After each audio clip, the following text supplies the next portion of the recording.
Well, it's almost here. The NFL draft will get underway in Green Bay this week. And ahead of our special coverage, Eric Franke and Packers contributor Jason Wilde are talking about what we can expect. Eric?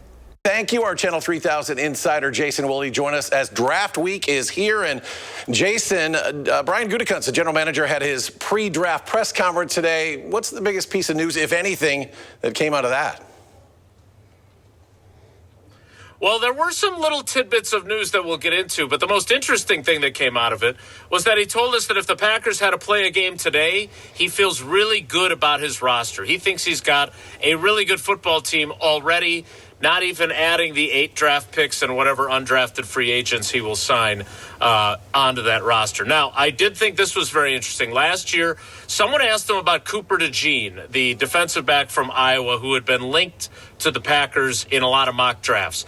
Goody gave a very long and detailed answer on how good Cooper DeJean is.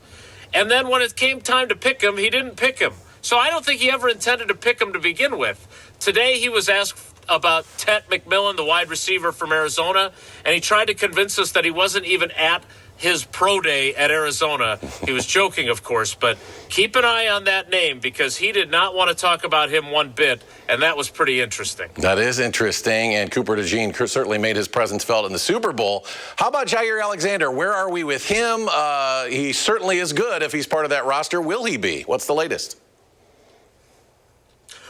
Well, the line we got from Goody was, he's on our roster right now, and he didn't have any updates. So as we've been talking about, as I've been writing about at channel3000.com, I think it's pretty clear that his days are numbered. Packers still holding out hope to get something for him in a trade.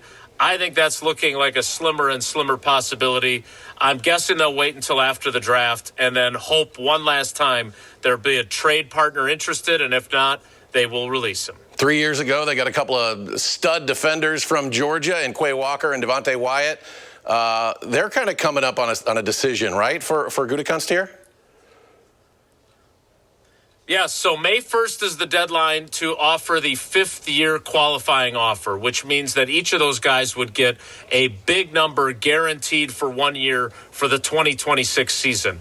Brian Gutekunst wouldn't say specifically if they will get the 5th-year option or, and this was the most interesting thing, if he will get them signed to extensions, which would allow them to spread that cost over multiple years. But he was very clear. He wants them on this team in 2026 and beyond. So he's feeling like those two 2022 first-round picks are finally starting to hit. Jason Wilde, our Packers insider. Draft week is here.